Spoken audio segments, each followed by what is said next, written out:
So, number one, I'm doing this video because I want to try and shoot a video at least once every day until the end of November.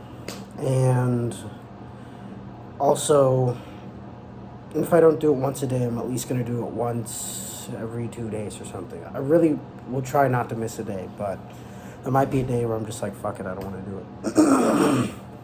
But another thing was I wanted to make a video about... I didn't actually want to do a video about this at all.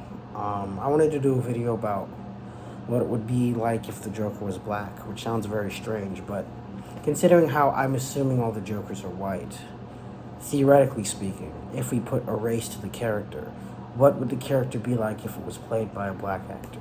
Which is a very interesting thing to think about, at least for me, because I've always been inspired by Heath Ledger's Joker. I think everybody has. And what would the makeup be like?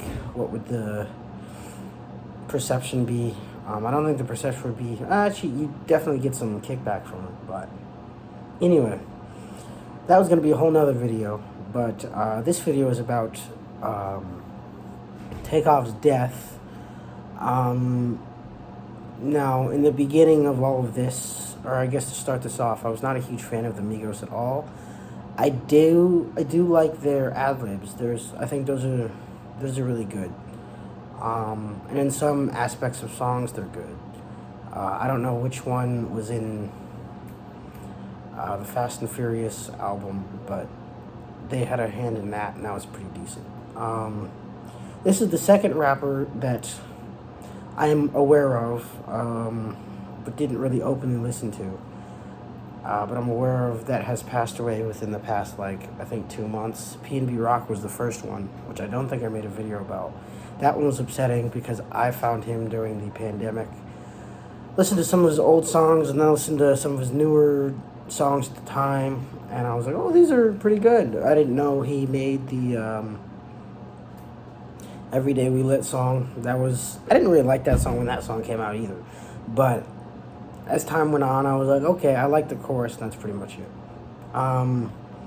Takeoff, I honestly don't know any of this man's music. From the comments section that I'm reading on other videos, it seems like he was the one that was kind of laid back, stayed out of the media. It's very unfortunate to just see people die either because someone wants something from somebody or because of just not learning how to take an L, as Preach would say, I believe it is. I just got done watching that video, which kind of made me want to do this video. I think people need to learn how to take an L, actually. I've been taking L's for a fat minute, pretty much my entire life. And at some point I kind of got, I would always wonder, why me, why this, why that? But now I really don't care. I come to the conclusion that, A, no one around me really gives a fuck. And 2, I actually don't fucking care. Because as long as I'm able to have, the 3 things that I care about, which is food, a place to sleep, and I guess people that love me, I guess that's a thing. Also clothes and whatnot. But as long as I have those things, I really don't really give a shit about anything else. Whether I hear people whispering about what stupid hat I'm wearing or whatever odd sweatshirt I'm wearing or whatever. I just don't care. I don't care, but I also understand that the way that these people have grown up, that's not the environment that they grew up in. The environment they grew up in was, if someone gives you shit, you give shit back. And that's a very hard and tough environment to live in, and one that I don't think is conducive to a pretty long lifestyle. I think it's conducive for a pretty short one. And people always talk about the culture. I think there's a valid point in that. I think it's a more valid point in today's society than it was back in the day, but maybe it was also a valid point more back in the day.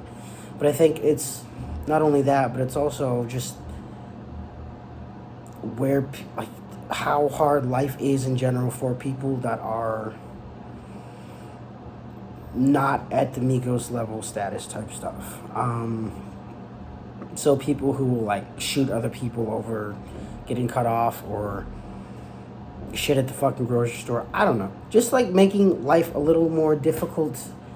Having life be difficult for them is not helping in making stress go down for anybody else.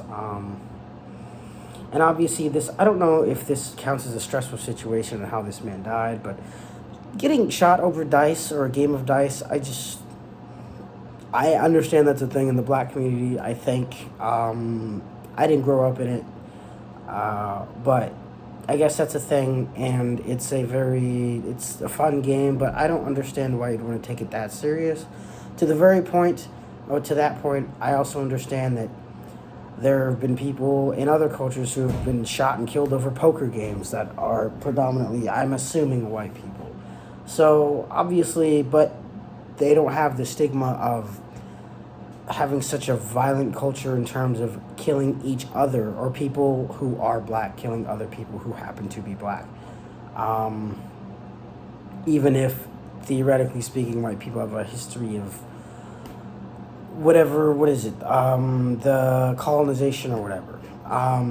So it's like a very different, we perceive it differently now. It's just so interesting, honestly, to see it be talked about in the media and how people perceive it, because people perceive it as this very violent, dangerous thing that should always be watched for. I don't know. I just feel like if you put people out of these situations, now I'm not talking about Migos, I'm talking about just people in the black community who, whether it be people just trying to make it through life or people like gang members or whatever. If life was not as difficult in those cities, I don't think you'd have as much shooting and violence, and then so much blaming on the culture. Because when celebrities get shot like this, it's a super big eye on the culture. But when it happens, like just in your local news, it's not a super big eye. There's not a giant eye on it as much. And then one last point I wanted to make. I don't know if any of that made sense, but it did to me. So, one last point was, so W.E.B. Du Bois made a point of called the Talented 10th, which is basically there are 9 dumb black people, and then there's a 10th smart one. The 10th smart one has the job of educating the 9 dumb ones. That's a very oversimplified version of it. It's probably not even accurate, but the premise of that is accurate, and what W.E. Du Bois was trying to say, and that's every 10th black person has the duty to educate and uplift the other 9 that either cannot do it, or are unable, or cannot, or just won't do it themselves. Which I would argue is a very good point, and one that's, it kind of goes to show that people like him and people of that mindset of bringing up either their own type of community or just bringing up whatever country they lived in at that time is very much something to be studied, because I think it is something that you can use to propagate a message of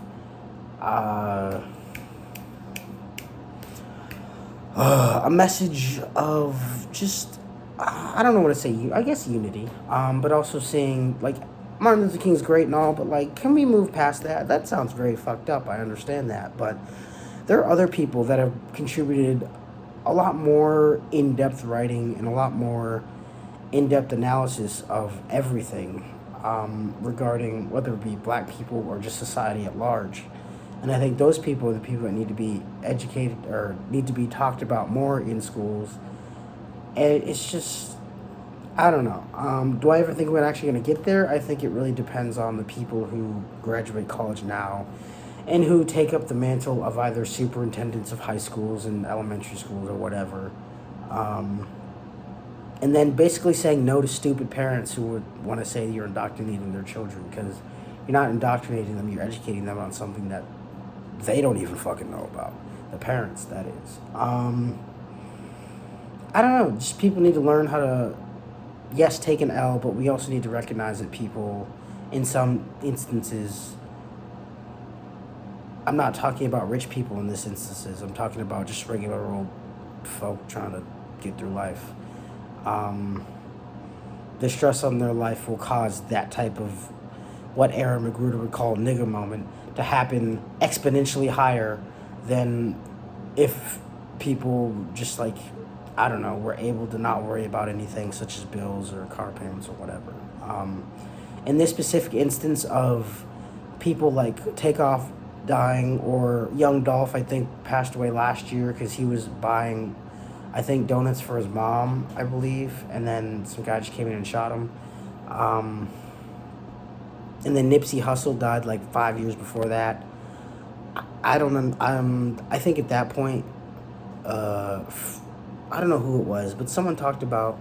It was also a famous person talked about never going back to the place you came from, as a black person who would make it into, whether it be the rap game or whatever, because there are always people who be jealous of you and who will want what you have, and if they can't have it, then you can't have it, and if you can't have it, they're gonna kill you. Um, so I genuinely don't know what to do about that issue. I guess you cannot go back to the place you came, but then you also feel like you have an obligation to go back there because those people, that city or whatever, raised you and made you who you are. So, um, I think maybe instead of like going back and acting like a member of the community on the ground level, which is great, maybe do that like much, much, much less, and fight for policy that would make it so people in that city can figure out how to actually move forward with their life or pay off bills faster or something. I don't know. Because a lot of the, I guess, rich, I call them rich black people, but I don't even know if they're like necessarily rich. They're just famous. They try to start things for the communities that they came from, and then they just end. Nipsey Hussle came to mind because he was trying to start like a store where he came from, and then he got killed, and then a picture on Twitter surfaced like 2 days later saying, well, this is done with, and it was all boarded up, the store that they just built and everything. So, yeah, I don't know. I think this is a mixture of actual public policy, actual people on the ground figuring out what is happening, what are people upset about, and trying to figure out actually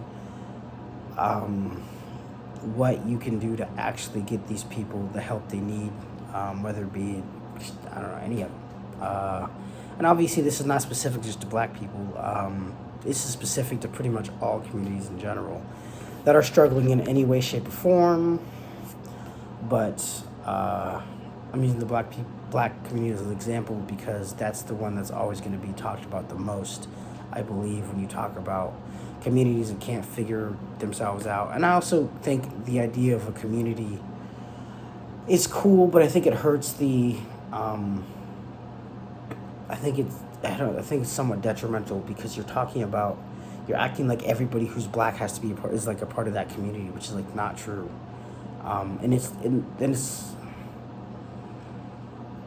I feel like there's a disconnect between the word community and then associating it with like all the black people, and then assuming that all the black people are a part of that community or vibe with it or whatever, because that's obviously not true. It's very, the messaging's on it strange, the labeling's on it strange. It's just very all strange. But yeah, that's it. I'm gonna, I don't know. I'm going to bed. So.